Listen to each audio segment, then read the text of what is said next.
নমস্কার বন্ধুরা, অপুর রান্নাঘর চ্যানেলে আপনাদের সবাইকে স্বাগত জানাই। গরমকাল মানেই বাজারে কাঁচা কাঁঠাল বা এঁচড়ের কিন্তু আনাগোনা।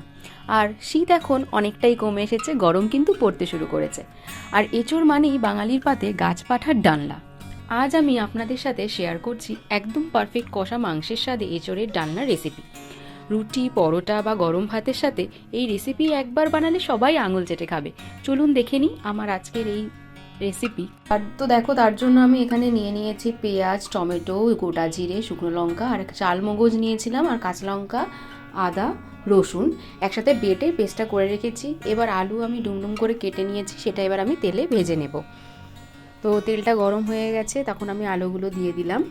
এবার বেশ করে একটু আলুটা ভেজে নিতে হবে।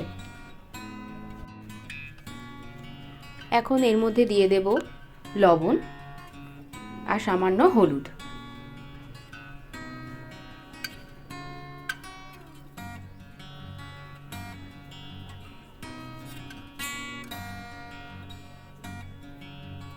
আর এদিকে আমি এঁচোড়টাকে ছাড়িয়ে একটু নুন আর হলুদ দিয়ে সেদ্ধ করে রেখেছি।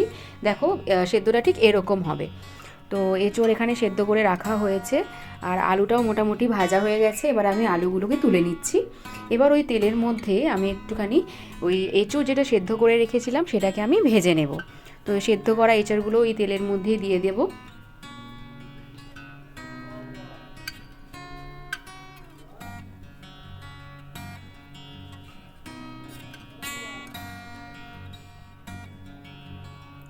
বেশ একদম এরকম ভাজা ভাজা হয়ে যাবে যখন, তখন সেটাকে কড়াই থেকে তুলে নেব।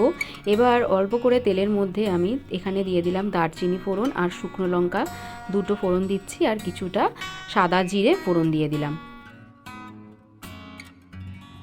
ফোড়নটা ভাজা হয়ে গেলে এখানে পেঁয়াজ কুচি দিয়ে দিচ্ছি। আমি এখানে ছোট সাইজের দুটো পেঁয়াজ কুচিয়ে নিয়েছিলাম। এবার পেঁয়াজটাকে বেশ একটু লাল লাল করে ভেজে নিতে হবে।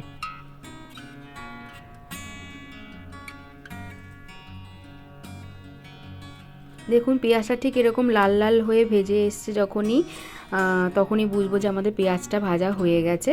এখন এর মধ্যে যে আমি টমেটো কেটে রেখেছিলাম সেই টমেটোগুলোকে আমি দিয়ে দিচ্ছি। আর এখানে অল্প করে লবণ দিয়ে দিলাম, দিয়ে ঢেকে দিলে টমেটোটা কিন্তু সেদ্ধ হয়ে যাবে।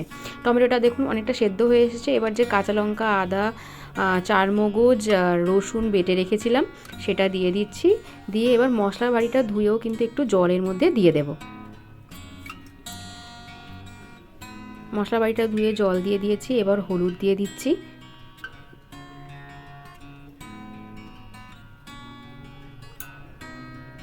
দিয়ে এবার ভালো করে মশলাটা কষিয়ে নেব। নুনও দিয়ে দিলাম সাথে, দিয়ে এবার ভালো করে কষিয়ে নেব।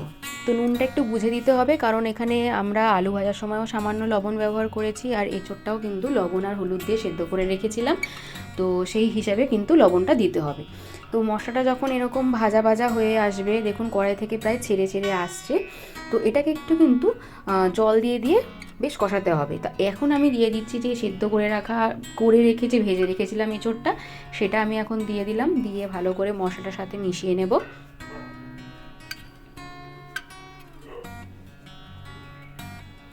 একটু জল দিয়ে মিশাচ্ছি যাতে মশলাটা পুরো সব এঁচড়গুলোর গায়ে ভালো মতন লেগে যায়। এখন দিয়ে দিচ্ছি 2 চামচ মতন জিরে গুঁড়ো।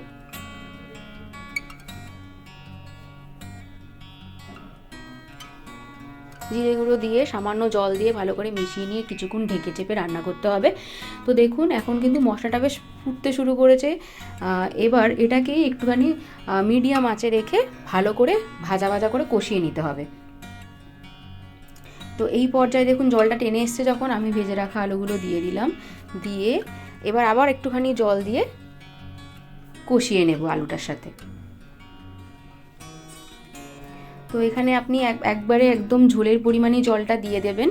আর আমি এখানে দিয়ে দিলাম মিট মশলা, এতে কিন্তু স্বাদটা বেশ মাংসের মতন লাগবে। আর এখন দিয়ে দিচ্ছি লবণ। দেখলাম যে কি আরেকটু আমার লবণ দিতে হবে, তাই আমি এখন স্বাদ মতন আরেকটু লবণ এখানে দিয়ে দিলাম।